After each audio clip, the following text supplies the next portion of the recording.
नमस्कार। अमर उजाला के लिए मैं संतोष कुमार। सुप्रीम कोर्ट का लावारिस कुत्तों पे डिसीजन आने के तीसरे दिन आज दिल्ली में हलचल रही है।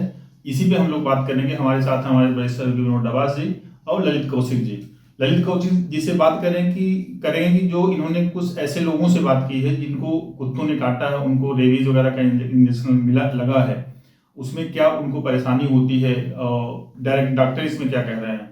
और दूसरा विनोद डबास जी से बात करेंगे कि एमसीडी का आज क्या एक्शन रहा है, एमसीडी ने क्या क्या किया है, क्या सॉर्ट आउट किया है सुप्रीम कोर्ट के डायरेक्शन को इम्प्लीमेंट करने की दिशा में। शुरुआत ललित कौशिक जी से करते हैं। ललित जी, कुछ लोगों से बात हुई है आपकी? हाँ सर, बिल्कुल अलग अलग लोगों से बात हुई है जिनको कुत्तों ने काटा, और उसमें एक ऐसा भी व्यक्ति मिला जिसको कुत्ते ने काटा नहीं, लेकिन वो बिना कुत्ते के काटे भी अस्पताल में भर्ती हो गया। क्या, कैसे? वो सर ये हुआ कि शक्तिनगर में एक 57 वर्षीय बुजुर्ग थे। वो सुबह पार्क पे सैर के लिए गए थे। जब वो सैर से वापस लौट रहे थे स्कूटी पर अपने दोस्तों के साथ, तो अचानक से 5-7 कुत्तों ने स्कूटी के पीछे दौड़ लगा दी। अब वो बुजुर्ग थे तो स्कूटी को संभाल नहीं पाए, तो स्कूटी ना संभालने के चलते वो तुरंत गिर गए। आज का वाकया है? ये सर 2-3 दिन पहले का ही वाकया है जी।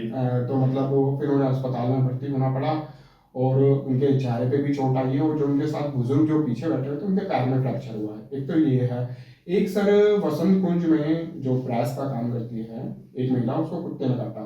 तो उसने सबसे एक रोचक चीज जो उसने बताया कि कुत्ता काटना तो है ही है, उस कुत्ते काटने के चक्कर में जो इंजेक्शन लगवाने के लिए उनका जो पूरा दिन बर्बाद होता है वो, और जो उन्हें आर्थिक नुकसान झेलना पड़ता है, और डोज भी कई सारे हैं। और डोज भी कई सारी लगती हैं। जैसे डॉक्टर जो कहते हैं कि 4 डोज होती हैं, अब 4 डोज के लिए कुत्ता काटने पर एक व्यक्ति को 4 बार अस्पताल जाना पड़ रहा है। और उसके कॉम्प्लेक्स अलग होते हैं, उसके वैक्सीन कॉम्प्लेक्स अलग होते हैं, उसमें दर्द भी होता है बहुत ज्यादा किसी को।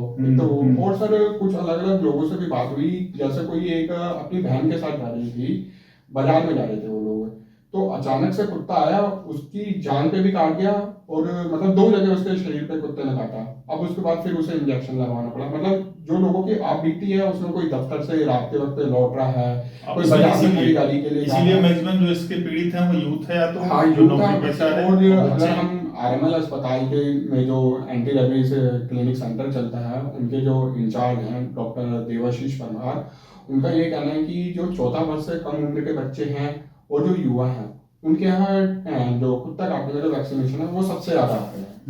उसका रीजन वही है कि बच्चे चूंकि गली में हाँ, खेलते बच्चे रहते और हैं। युवा ही। और हाँ। उन्होंने ये कहा कि जो रैबीज है, इसमें अगर किसी व्यक्ति को रैबीज हो जाए तो उसकी 100% मौत निश्चित होती है। उन्होंने WHO का बिहेव भी उसी तरह करने लगता हाँ है जी, वो हाँ जी, बंदा। बिल्कुल बिल्कुल। और उन्होंने क्या बोलते हैं, WHO का हवाला देते हुए 3 अलग पैरामीटर्स बताए जो वैक्सीनेशन के लिए होते हैं।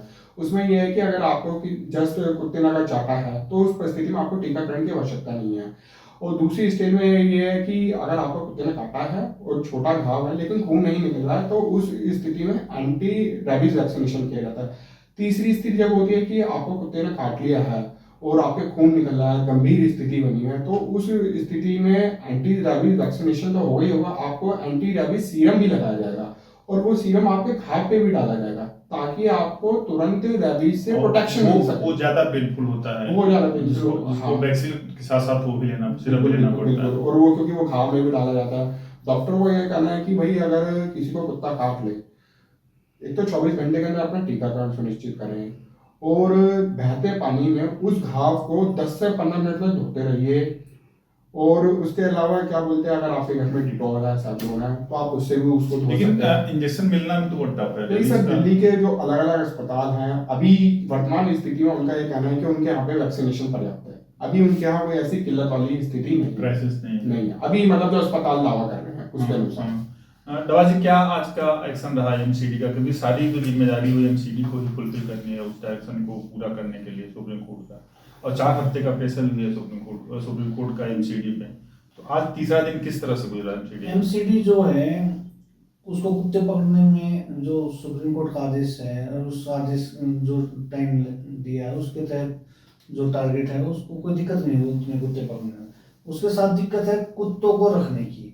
उस स्थिति में कल भी मैंने आपको बताया था कि जो इन्होंने जगह चिन्हित कर दी है इन, और जो इस मामले में आज नई बात ये है, chairman standing committee Satya Sharma ने बताया कि वो जगह के लिए दिल्ली सरकार और डीडीए से भी बात करेंगे। तो ये जगह की व्यवस्था करें। दूसरी ओर अधिकारियों ने वहाँ क्या ये सेंट्रलाइज करेंगे, एक ही जगह बनाएंगे शेल्टर की? नहीं, अलग अलग जगहों पे? मतलब अलग अलग जगह बनेंगे और ये 100 से ज्यादा भी हो सकते हैं, ये जरूरी नहीं है 100 बनाए, 200 भी हो सकते हैं, जैसी जगह होगी और कुत्तों की संख्या वगैरह को उसके अनुसार।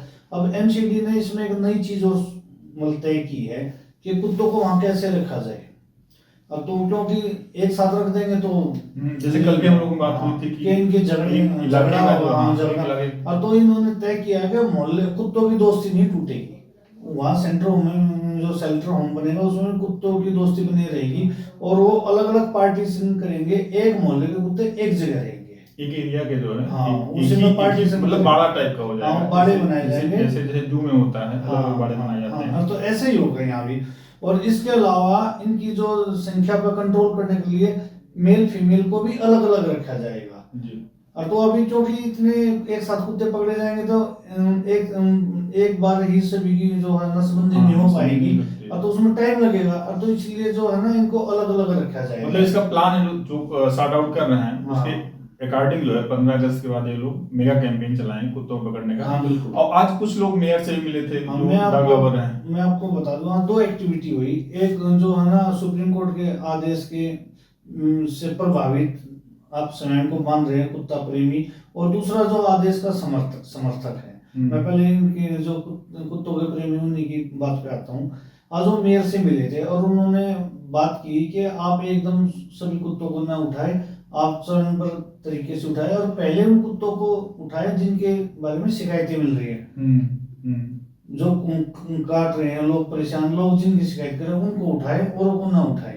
उन्होंने पहले ये एक मांग की है, तो एमसीडी ने भी जो उनकी बातें समझी और उनसे आग्रह किया है कि आप जो है आपकी हम भावना को समझते हैं और आप भी इस मामले में सहयोग करें, हम होम सेंटर बनाएंगे तो आप कुत्तों की देख रेख के लिए वहां भी आ सकते हैं, उनको खाना भी खिला सकते हैं, आपको कोई मनाही नहीं है। और उनकी जो डिमांड थी, जो उनकी चिंताएं थी, उसके समाधान के लिए एमसीडी ने एक निर्णय लिया कि एक कमेटी बनाएंगे, मतलब कमेटी या टीम बनाएंगे, उसमें अधिकारी भी होंगे, पार्षद भी होंगे उस इलाके से जुड़े हुए, और ये भी होंगे, और ये समय समय पर होम सेंटर का शेल्टर होम का दौरा करेंगे, वहाँ देखेंगे व्यवस्था में कोई कमी तो नहीं है, कोई जो है कुत्तों के साथ अन्याय तो नहीं हो रहा है। हाँ, मतलब एमसीडी जो है दोनों को सेटिस्फाई करते हैं, डॉग लवर को ही सेटिस्फाई करने की कोशिश कर रही है। और जो है दूसरी तरफ जो सुप्रीम कोर्ट का आदेश फैसले का समर्थन में बिल्कुल मैदान है, और पहले भी कुत्तों के खिलाफ मुहिम चला रहे थे पूर्व केंद्रीय मंत्री विजय गोयल,